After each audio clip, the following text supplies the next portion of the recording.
Kali ini kita akan unboxing sampo Kelaya. Oke, kita buka saja.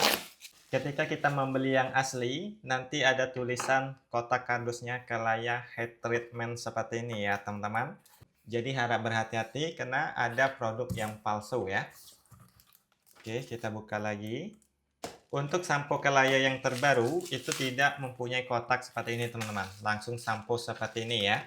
Dan ini untuk sampo Kelaya yang asli ya.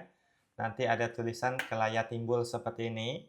Kemudian di sini juga ada. Nah, sedangkan untuk yang palsu, di sini jauh sekali perbedaannya, teman-teman.